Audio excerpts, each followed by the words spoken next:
Hi, bitch besties. It's your main bitch, Melly. Thank you so much for tuning in and welcome to another episode of the Judgy Bitch Pod. Welcome back, Lauren. Hi, thank you for having me again. So, as I mentioned to you earlier, I keep getting so much positive feedback about our episodes. And if the bitch besties don't know what I'm talking about, please go back. We have multiple episodes already. Lauren is the self-esteem counselor on TikTok, and she is just the best and the coolest counselor. Like always say, you just explain it in a way that makes total sense. People can relate to, people understand it. And you also open our eyes that we might be using some terms in the wrong way. Last time, we promised we come back with this episode, but last time in the episode, we talked about OCD. And that was really an eye opener for a lot of people that we're using the term OCD wrong. And this week, we're going to talk about PTSD. And let's see if we're also using that term wrong. So, welcome back, Lauren, the self esteem counselor. Thank you again for having me. What an honor. I love that people are having positive responses to that and you gas me up. So thank you. I love it. And I did an episode on PTSD and CPTSD before. I had Martha on who shared her experience of living with that. But today we want to empower the bitch besties once again with knowledge and look at it from a clinical point of view or like having it explained by you as an actual counselor. So, you're the best to explain it. So let's dive right into it. Yeah. What is PTSD? How would you explain that? PTSD is post traumatic stress disorder. It is classified as typically something that develops or certain symptoms that develop after a traumatic event. And now that traumatic event is traumatic for a specific person that can constitute for various reasons. Yeah. Yeah. That makes sense. And the first time I heard about it is in the context of Army veterans coming back from a war site that they suffer from PTSD. Is that like the most common one that people might know? Yes, that is probably the most common one is combat veterans coming Hmm. back, having flashbacks, nightmares, just being triggered, feeling like they're in war as they come back into civilian life. But now the terminology, the research, we have seen that really truly anybody can experience post traumatic stress disorder, not just combat veterans. It could be people experiencing any type of life threatening situation. It could be someone who experiences domestic violence. It could be someone who experiences betrayal. There are so many different things that we have realized that people can experience post traumatic stress disorder because of different types of events. And like I said, it's specific to each person. So something that might impact someone traumatically may not impact another person traumatically. So that's I think there can be some confusion in that. Well, if that wasn't traumatic for me, then why is it traumatic for this person? But it's just based on how an individual experiences that event and how it impacts them afterwards. Yeah. And everybody is different. So I can see how, the same thing might affect somebody differently than the next person. I get Mhm. that. And we mentioned on top of the episode, there's also something called CPTSD. What is Mhm. that exactly? So that is complex post traumatic stress disorder. And Mhm. that is a little bit different because it is developed because of chronic or repeated trauma. It is most associated with relationships and it's something that is ongoing. So when I say relationships, it could be a parent child dynamic, it could be a romantic relationship dynamic, it could be a sibling dynamic, but whatever you're experiencing is repetitive. Interesting. I feel like CPTSD is not talked about enough. PTSD is thrown around so easily, but Mhm. CPTSD, I barely even heard of. Do you agree? Oh, well, yeah, there's a reason for that because it's not even in it's called the DSM, the Diagnostic and Statistic Manual. It's what us mental health professionals use to diagnose people. It has all the diagnoses and all of the symptoms associated with it. It's not even in our DSM. So it's not Mhm. in there. So it's really something that's been researched way more heavily and it's been coming up way more recently because of the significance of it, of people talking about it more, but it Mhm. is, I will say this, it is something that mental health professionals can diagnose. So I know it's a Mm. little complicated because there has been so much research and people are coming in, more mental health professionals are recognizing that there are more patterns and behaviors associated with CPTSD. It is now diagnosable. So we actually can technically diagnose CPTSD, but it's just not in the DSM yet. Gotcha. Oh, that makes total sense. Yeah. That's why it might be overlooked and maybe not diagnosed right on the spot. It Mm. might take some time to get a diagnosis for this, right? Oh, yes. Well, when you think about it, like obviously because of the, and we'll go over them today, the different symptoms and differences and the overlap between the two. But there is overlap between the 2, and Mhm. that most people, I love the conversation because there can be definitely differences between the 2. Like with post-traumatic stress disorder, it can just be a one-time event, where CPTSD is a lot of times based off of an environment. Mm. So, there's the difference right there. It's not necessarily like with PTSD, you may not experience that event ever again. With CPTSD, it's someone who has experienced the same trauma over and over and over and over again. Mm. Interesting. That makes total sense. Thank you Mhm. for distinguishing that. And I know people use PTSD in their daily life left and right, right? And it might be misused, I assume. Does it always have to be like an extreme experience that causes PTSD? Again, like I said before, extreme, it no, it does not have to be extreme. It just has to go with something that feels life-threatening, that feels terrifying, and that feels deeply overwhelming. So if it feels that way, a lot of times someone wouldn't know that until afterwards experiencing the symptoms of it, of like, "Oh, something's off. That really impacted me." So Mm. sometimes a lot of people don't realize the impact because of not understanding the aftermath of it until they actually start having like nightmares, or they actually start avoiding things and they start having more symptoms associated with PTSD. Interesting. And you started explaining what it looks like in the day-to-day life. How can you recognize for yourself that you might have PTSD? What are the typical symptoms? Yeah, there's several, and various amounts. It's not the same for exactly for everybody.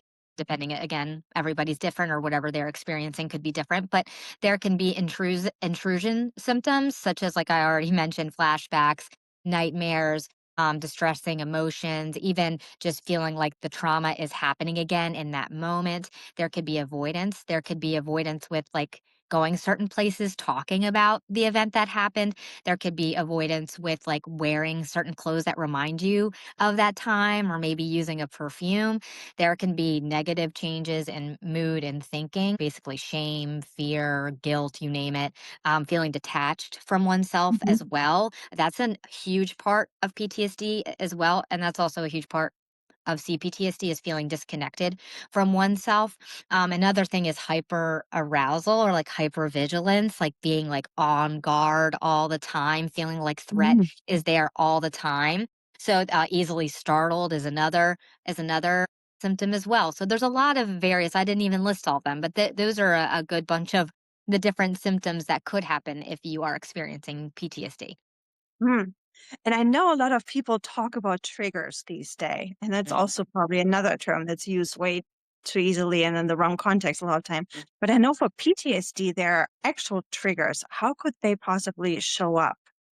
Yeah. So a lot of times the triggers are going to make you feel like you're in the threat again, the event that happened, before, that you feel like it's happening in that moment, or it could be happening. But a lot of times it feels like it is happening. So again, like I mentioned, perfume as one of them. Sometimes you can get a whiff of a smell, and it bring you right back to that event in your mind, and you feel it all in your body in Mm. that moment, and that's where, that's a valid trigger. It could be seeing someone that reminds you of that event that happened. It could be anything that feels similar or reminds you of it, can be a trigger to that event that happened.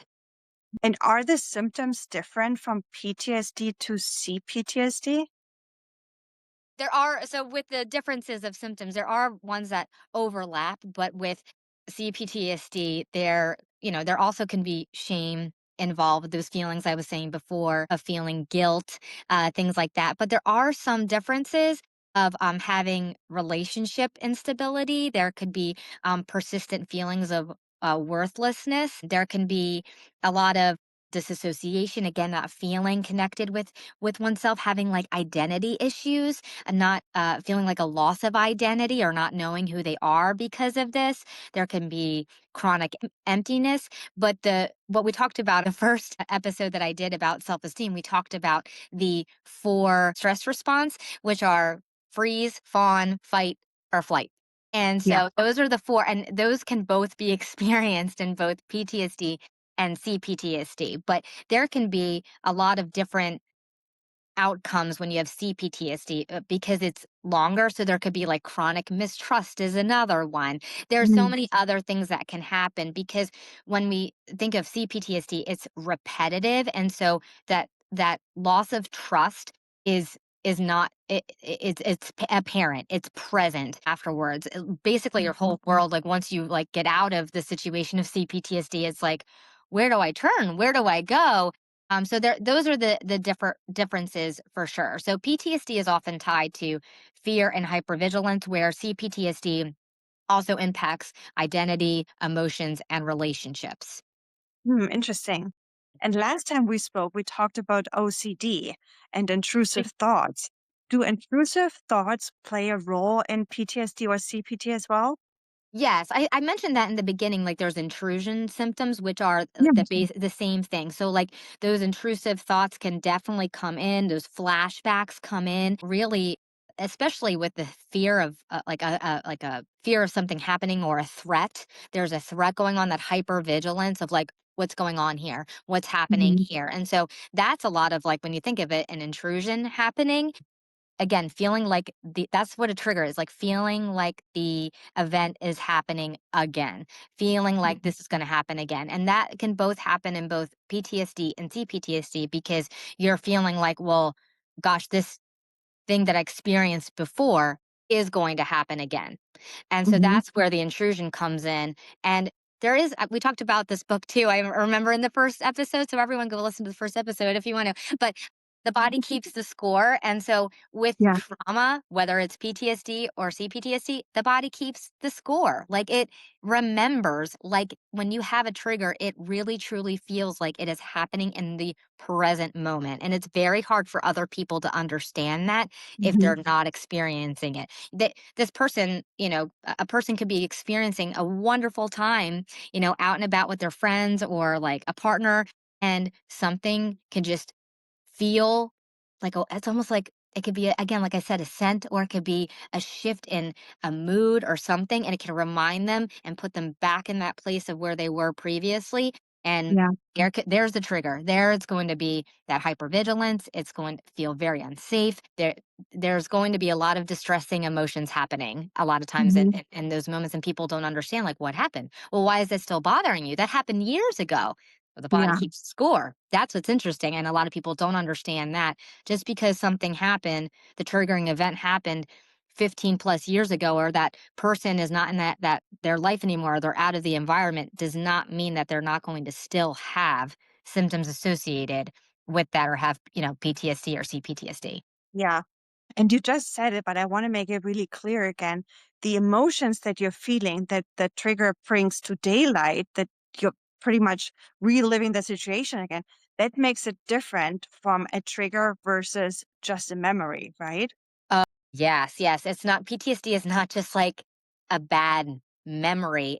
Mhm. There's there's a nervous system dysregulation going on. That's what's going on, and people don't understand that there is something going on where the entire body, mind, everything is alert. It's called nervous system for a reason Right. because we're nervous.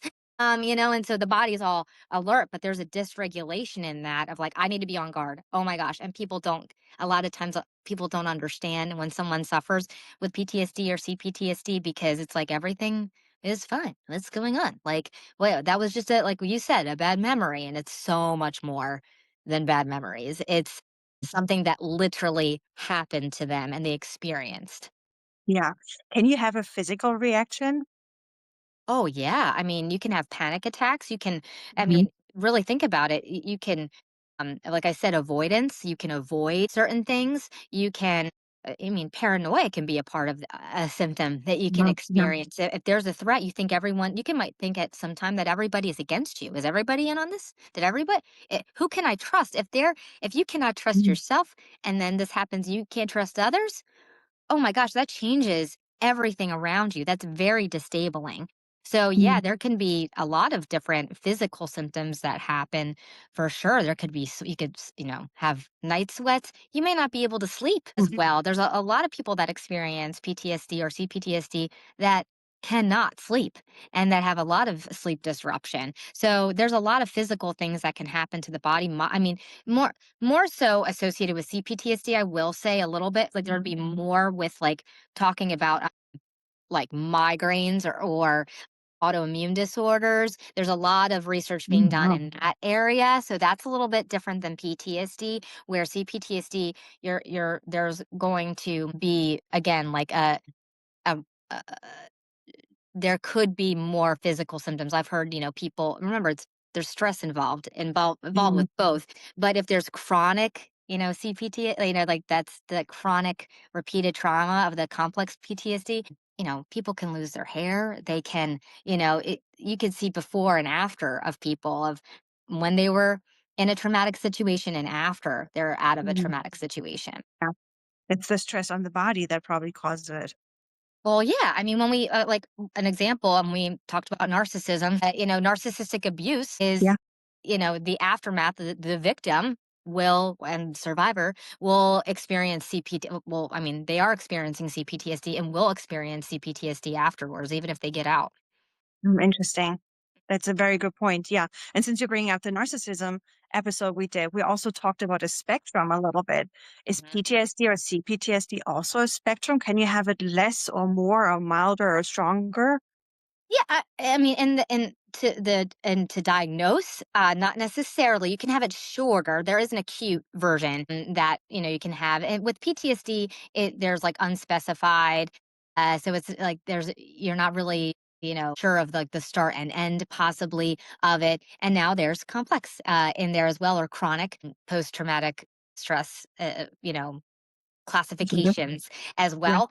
But you can have like post-traumatic stress symptoms and Hmm. not have fully post-traumatic stress disorder or complex PTSD. And so with anything, depending on how impactful and threatening the event was to your nervous system, because it's a nervous system injury, Yeah. that's going to really tell how intense your symptoms or how long it can be. If you don't have a great support system, if people Hmm. don't believe you, after especially complex post traumatic stress or abuse, lots of traumas are associated with complex post traumatic stress disorder, such as religious trauma, betrayal trauma is a huge one. Narcissistic abuse, like I said, if people don't believe you after you get out of those situations, it's going to be Yeah. a lot harder to heal from, CPTSD as well as post traumatic stress disorder. If people don't believe what you experienced was a trauma, then it can be harder to recover from. And you might experience really intense symptoms from that. I think really telling is when you have nightmares. A lot of people can't control them, but again, the body keeps the score, and our dreams do tell a lot of what is going on in our current life, what we fear subconsciously or unconsciously, what we hope and dream for. But when you keep having a recurrent nightmare around the same thing, it's pretty telling, that something is going on there. If you cannot sleep, if you're afraid to go to bed or go to certain places, there's certain Yeah. things that are telling, of like how intense the trauma was or the injury was to the person. Mm. Very interesting. You are hitting a lot of marks right there with what you just said. Mhm. Because I experience in my life, even with just having anxiety, right? People who don't have anxiety, they have a hard time understanding what anxiety is and to Mhm. believe you when you're having an anxiety attack.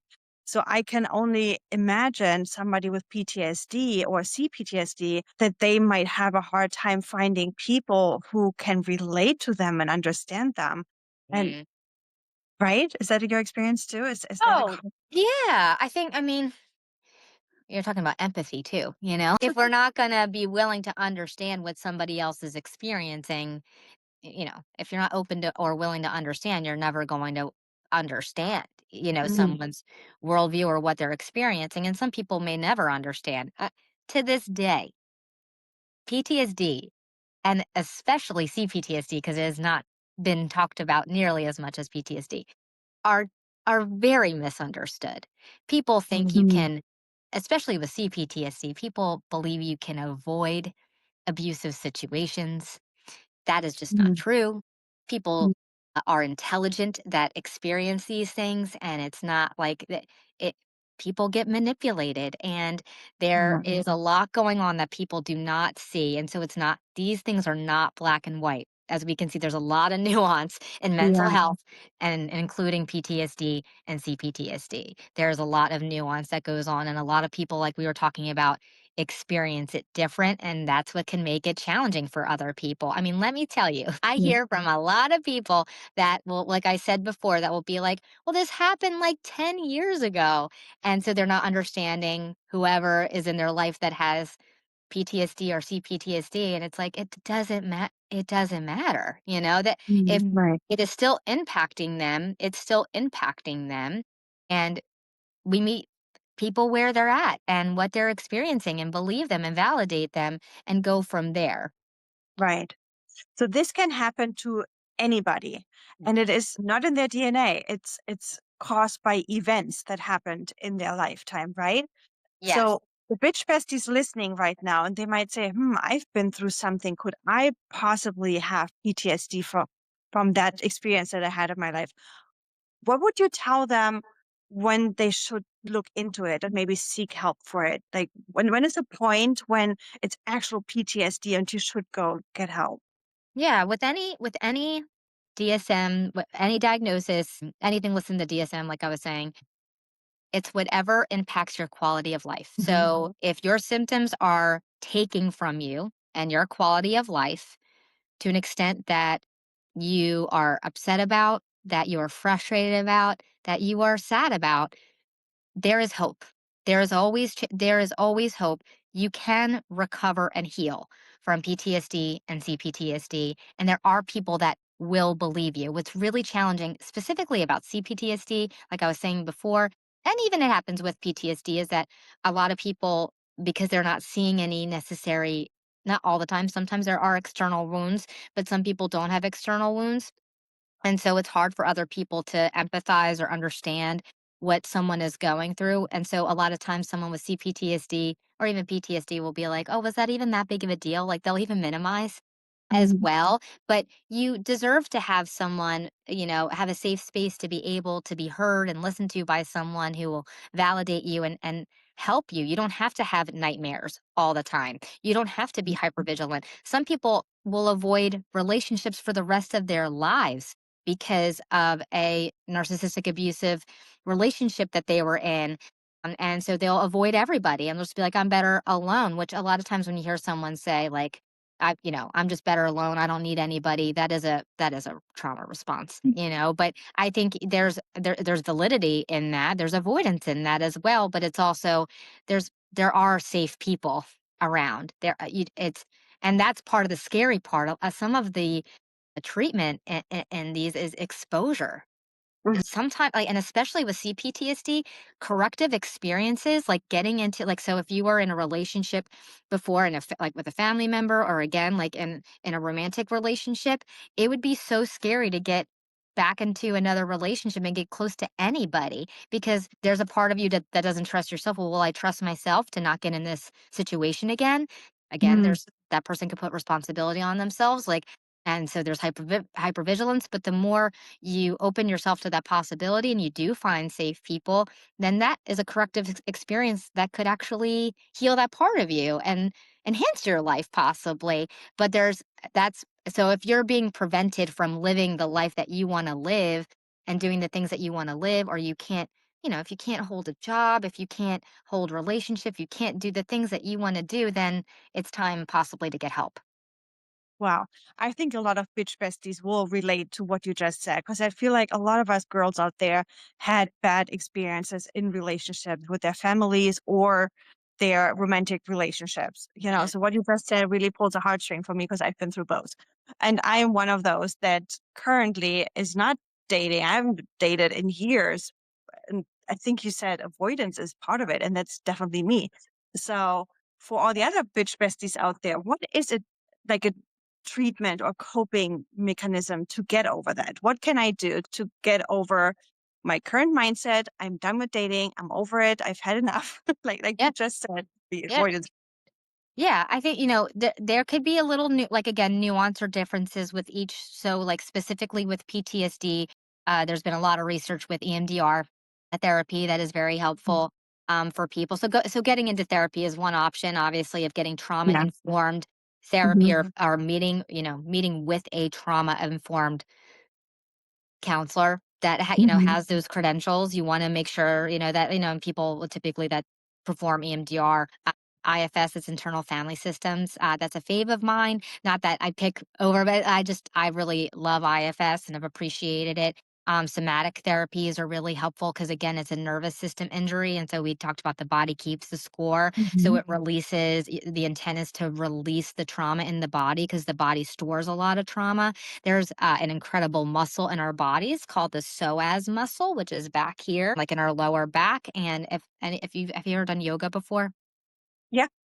So, yoga is one of those practices that can release the psoas muscle. You've probably done exercises before that have released it, but that's a type of exercise that can release trauma in the body. They're all different types of somatic exercises. Like I said, exposure therapy can help, trauma informed cognitive behavioral therapy can help. And of course, medication is an option when appropriate for sure. And with CPTSD, again, those modalities will definitely be helpful to someone with CPTSD, but also longer term, like I said, relational healing. So getting into relationships that will heal. That's very scary, but that's a form of exposure therapy. So Yeah. that could be like taking it slow, nervous system regulation, again, of just really doing lots of somatic exercises and calming the nervous system down, whether that is through, like I said, doing like a mindfulness type of practice like yoga, dancing. Expressive arts is very helpful with healing through PTSD and CPTSD. Attachment repair, like learning about your attachment and your attachment wounds, and how to like develop healthier, more secure attachment, identity rebuilding, so self-esteem work, like what I Yes. do, a lot of stuff that Mhm. I do. And this is why I do it, because of a lot of trauma work that I do. And so rebuilding your identity or coming back to who you were, who you remember you were before the trauma happened, boundary work, how to do boundaries. So those are really DBT. I cannot forget DBT. Oh my gosh. Dialectical behavioral therapy is another big one too. I cannot forget DBT. So that's another type of modality and therapy that helps with regulating the nervous system. It helps with not only just when you're feeling really high, distressing emotions, how to distract in appropriate manners, but also implement mindfulness skills.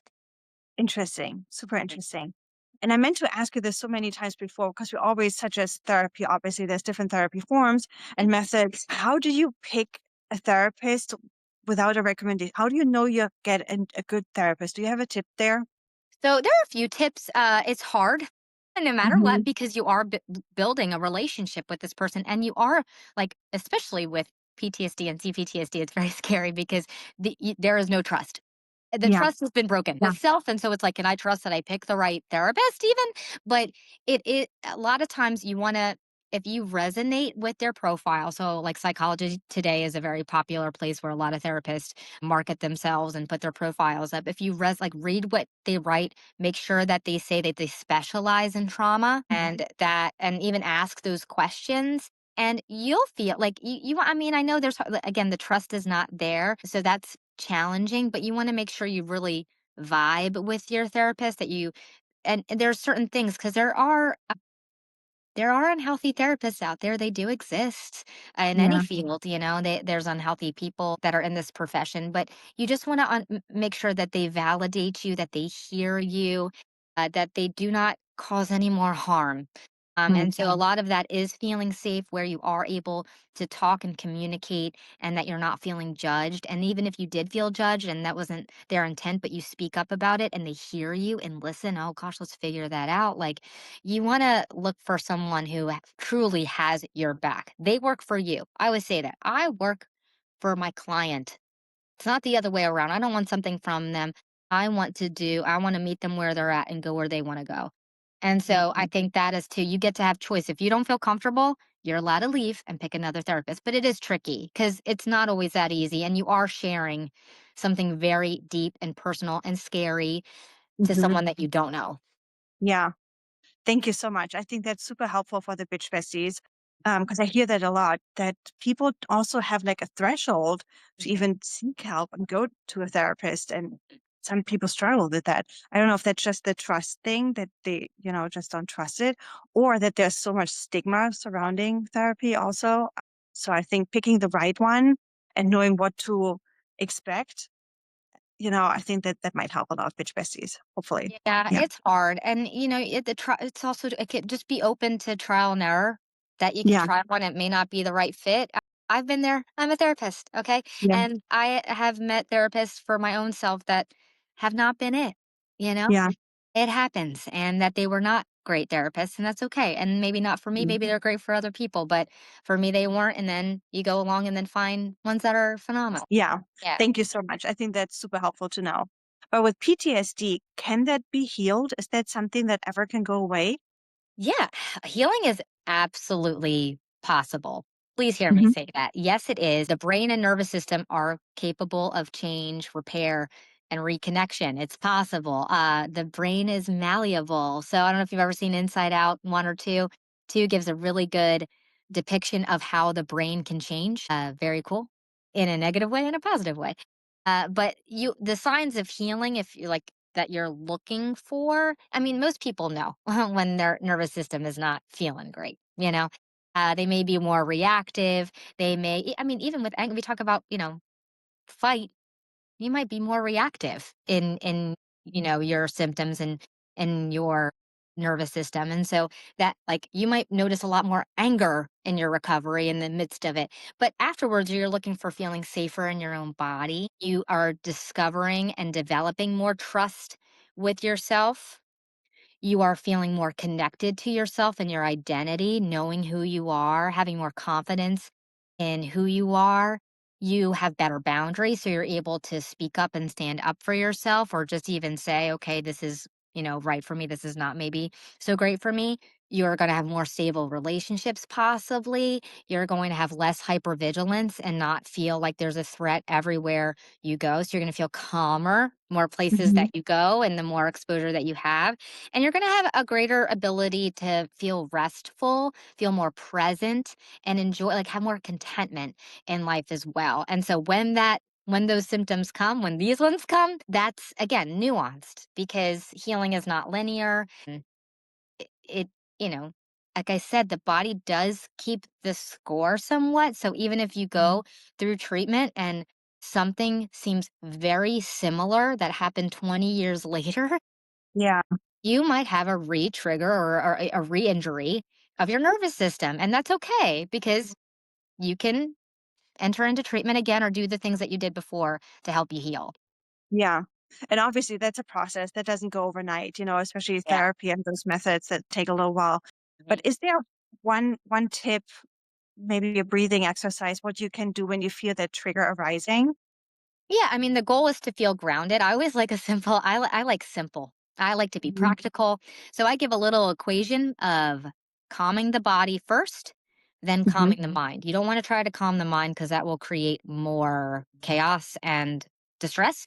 So you want to Mhm. first focus on the body. So if that feels like I need to go for a walk or a run, that could be part of it. But there's so many different ways to calm the body. But if you're looking for something like, oh my gosh, I'm at work or I'm driving or something like that, I love progressive muscle relaxation. It's a type of deep breathing that I do not think is talked about enough. I do not know why. I think it's the best breathing tool ever. I've been using it for 15 years.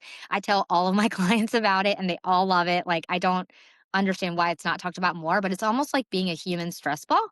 And so, a quick version of it is taking a deep breath in through your nose slowly, and then you Mhm. hold your breath and you tighten your entire body, everything, for about 5 to 10 seconds. And then you breathe out through your mouth slowly and you almost become like jello, as loose as you can in your body. And you breathe out through your mouth. And then you breathe in through your nose again slowly without tightening again, and breathing out through your mouth 4 times. And each time you breathe out of your mouth, you just kind of almost want to pay attention to any areas that have tension in them and get loose. It takes literally to do that, not even probably 2 minutes to do one round of it. So it's 5 deep breaths in and out, but the first one is the only one where you take that deep breath and you tighten. And you can do that over and over and over again. You can do it over and over and over until you start feeling some sort of lowering of that tension in your body. And then all you have to say to yourself is, I am safe. That is the calming the mind part. I am safe, because your body is telling you in any trigger, I'm not safe. Be on high alert. There is a threat around. This Mhm. is happening. This is happening again.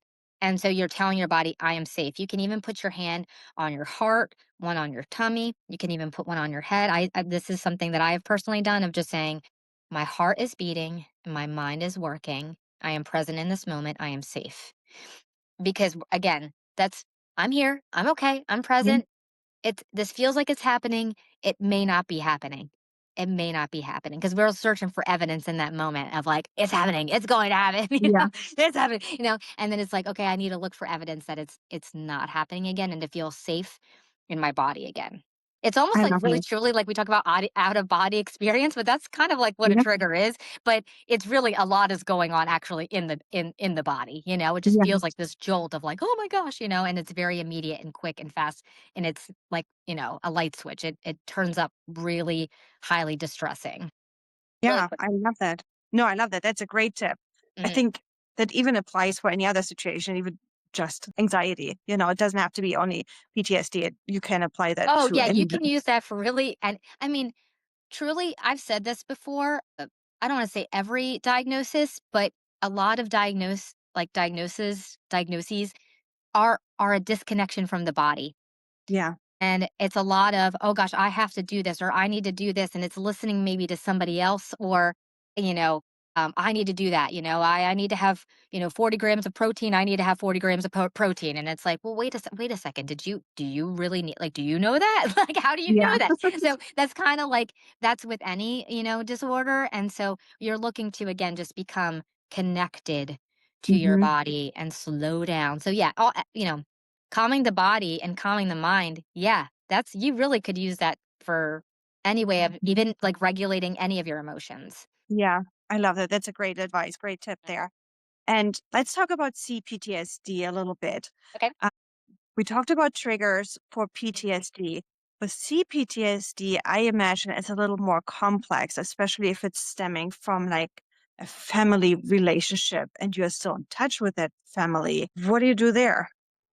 Yeah, well, that's where boundaries come in, of Mhm. trying to establish those boundaries. I know when we talked about narcissism and something of how to protect yourself from someone who is in your life still, and you Mhm. have to have contact with them. And some people are like, well, no, you don't have to.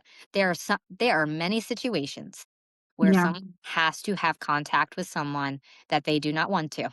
And yeah, so that's unrealistic to say, "Oh, you just ignore them." That's not true. But we talked about the gray rock method as well. So boundary, that's about, like, gray rock method is a boundary. That is a huge boundary. yeah. And so a lot of boundary work would definitely have to come into play. But the hard part there is that Mm, you also have to give yourself a lot of understanding and grace and self-compassion. yeah, And so there has to be that work of you trusting yourself and knowing, hey, what I say is valid. I matter. My voice matters. But mm, what will happen is the fight, flight, freeze response is yeah, most likely going to happen. And mhm, so you might even witness yourself like fawning for someone and being so nice to someone that you do not want to be nice to. But your body at the end of the day is truly trying to protect itself. mhm. That makes sense. I Yeah. have to ask a weird question. When you're Mhm. speaking of family caused CPTSD, right? Mhm. Let's say your mom. Yeah. Can your mom be a trigger just by seeing her or by like, arguing with her? Can that be something that causes you to go into panic mode or high anxiety mode? 100%. Yeah, Mm. it's a relationship dynamic that is abusive. So if you have a dynamic like there are mothers that Yeah. are pathological narcissists that have narcissistic personality disorder, or Yeah. there are plenty of mothers and fathers that have Yeah. that relationship with a child, and vice versa. A child Mm. could have those diagnoses as well. Not, I mean, that's a little bit more complex, but yes, there are definitely can be, like I said, siblings. It could Mm. be a abusive dynamic between siblings. There could be religious abuse going on in a household, but that the parents are demanding that these children, you know, have to do something this way and it be Yeah. this way or they will get punished. And so that will, and I mean, a child can't just easily, leave that situation. It's their parents. And if Yeah. they're not, if the parents are not technically doing anything that the state would deem as neglect or physical abuse, then it's not going to, they cannot be taken out of that situation. So, Mm. yeah, again, and then you have this, well, you see your mom, you haven't, let's say you haven't seen your mom in ages, and then you see them and you just this like sight of her, yeah, that could put Yeah. you in again, may feel like you're, sometimes you can experience some of these symptoms like for a day or two, and Yeah. sometimes that trigger is so deep and cuts to the soul so, and just regulates the nervous system so intensely that, oh my goodness, I feel like I have this all over again, Mm. which is I hear okay. you. It Yeah. happens, you know? Yeah. And it's unfortunate, but it does happen. So yes, you could definitely see your mom and definitely feel any of these symptoms Gotcha. associated with PTSD and CPTSD. Yeah.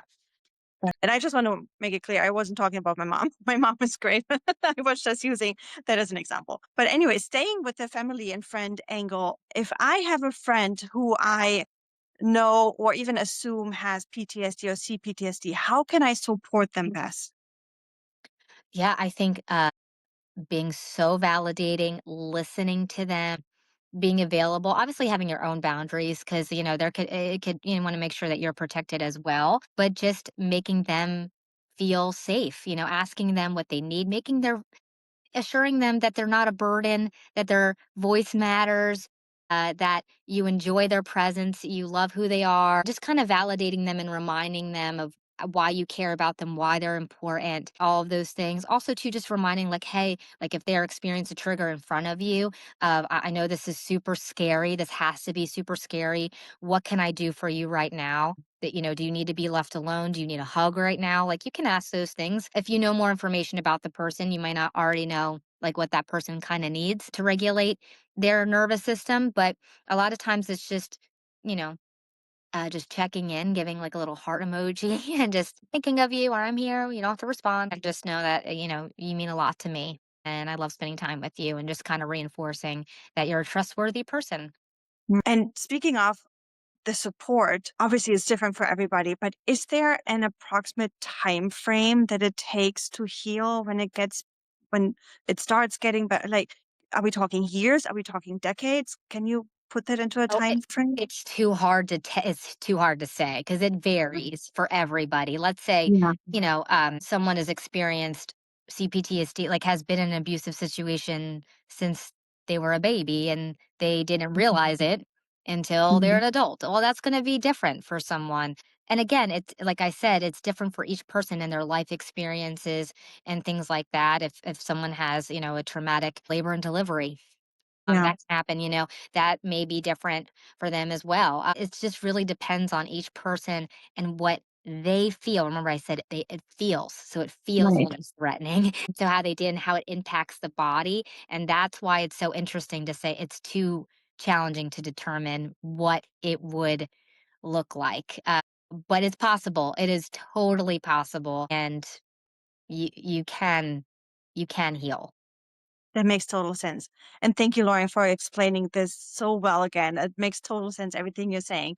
And before we get into any games that we want to play today, I have one last question for you.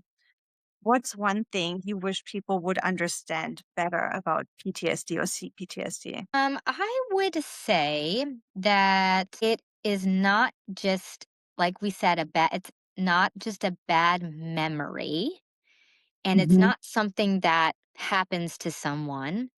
It's something that is literally changing the inner workings of a person, and it's shifting everything about them, and it's very disorienting, and it can happen to anybody.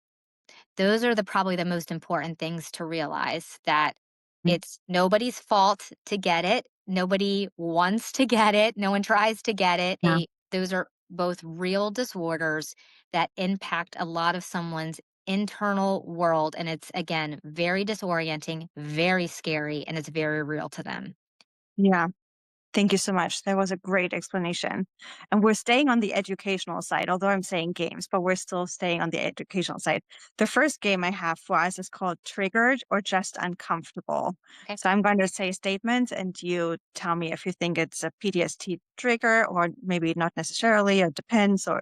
So the first prompt I have, hearing a loud bang and immediately feeling panic.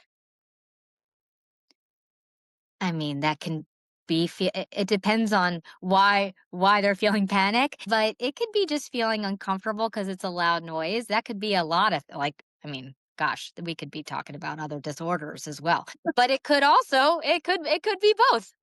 Yeah. Feeling annoyed when someone brings up an ex. That's just being uncomfortable. Yeah. Avoiding a place because something traumatic happened there. Oh, yeah, that's more associated with trauma. Yeah. Yeah. Getting emotional when you hear a sad song. That could be both. Your body reacting before your brain even processes what's happening. Trauma. Feeling uncomfortable watching a scary movie. Most likely just uncomfortable. It could be, I mean, it could be both, but mostly the uncomfortable. And the last one here for this game is reliving a moment like it's happening again. Trauma. Yeah. Game two I have for us is myth or fact, the PTSD edition. Okay. The first one is PTSD only happens after extreme trauma. Myth. You can just move on if enough time passes. Avoiding triggers helps you heal. Myth. hmm PTSD is only mental, not physical. Myth. We debunked that further up in the episode. You always know what your triggers are. Myth. Yeah. PTSD can show up years later. Yeah. True. People with PTSD are overreacting, Myth. right? The last one is one where I want to say, shut the fuck up. Go sit down. Yep. Spot on. In one of my last episodes, I had Molly on and we did the Molly Fire Horse hotline. And I want to do a similar game with you. So it's Okay. called What Would You Do? You Okay. know.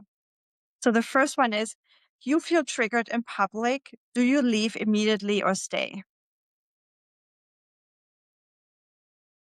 It depends what it is and also how intense the distress that I would be experiencing. So it just depends. So if I'm having a full blown panic attack, I might wait for the panic attack to go through and see how I feel afterwards. And if it's a hmm concert like I really want to be at, or a place I really want to be at, like I might stay. Try to work through it. Yeah. hmm Second one, you keep avoiding something that reminds you of trauma, helpful or harmful. Again, it's so nuanced because if sometimes if the person is abusive and unsafe, then that avoidance is valid. It's not going to be helpful to be around that person. But if it's something that the exposure is going to help you heal, so let's say it's finding a you were in an abusive relationship before, but now it's a different person you're trying to get in a relationship with and you're seeing Yeah, signs of health and healing, then that's the exposure that you're possibly that would be more acceptable and warranted. absolutely. Yeah. You feel your body going into panic. What's step one? Calm the body, like I said, do body Yeah. work, definitely. So that's like breathe work, any type of body work to calm that body down. Yeah. Love that. And I love the explanation you gave further up in the episode. Love that. You want to support a friend with PTSD. What should you not say? That happened years ago. Why Mhm. does it still bother you? Why would you Yeah. put yourself in that situation? I'd never do that. Anything dismissal, right? And the last one, you notice patterns but aren't sure of PTSD. What do you do? You could speak with a mental health professional. I would definitely not Google or go on ChatGPT about it. I would definitely talk to a trauma informed mental health professional or a psychiatrist or a clinical psychologist about it. Yeah. Thank you so much, Lauren. Once again, you explained it greatly. Like I learned so much just in this interview. I'm going to listen back to the episode as I always do, but I loved it so much. Please tell my bitch besties again where they can find you, where they can follow you, and what services you provide. Yes, I am the owner and clinical director of Esteemed Counseling Center. I am a licensed professional therapist in the state of New Jersey and Florida. I see people in person in New Jersey, and I am found on TikTok and Instagram as the self-esteemed counselor. And I also have my practice profile on Instagram as Esteemed Counseling Center. Yeah. And bitch besties, I highly, highly recommend to follow Lauren at the self-esteemed with an ED at the end counselor on TikTok or Instagram. Not only when you're living in New Jersey or Florida, if you're living anywhere, please follow Lauren because she has so great content. And as you just heard, she just explains it in a way that makes total sense. And she does that on her TikTok and her Instagram as well. And she shares a lot of related content. And it's just very, very interesting to follow you along. And then there's the occasional reminder to just dance it out. And Lauren is the coolest counselor for that reason. Thank you. Highly recommend. Please go and follow her at the Self Esteem Counselor. Lauren, once again, thank you so much for coming on. It was great. I can't wait to see you again and some more ideas. And I keep claiming you for the G bitches here. Yep, you got me. You have me. Thank you for having me again. Really, truly, it's been awesome. Thank you so much. And bitch besties, please do me a favor. If you like this episode, please tell all your friends about us. Please tell them to follow us at the Judgy Bitch Pod. And I see you next Tuesday. Thanks for listening. Bye. Thanks, bitch besties, for listening. Make sure to follow us on Instagram at the Judgy Bitch Pod. And hey, spread the word. Tell your friends, your ex, your dog walker. We'd love their support. Want to be part of the show? DM us your feedback. And don't forget to follow, rate, and review the pod. See you next week. Cheers, bitches.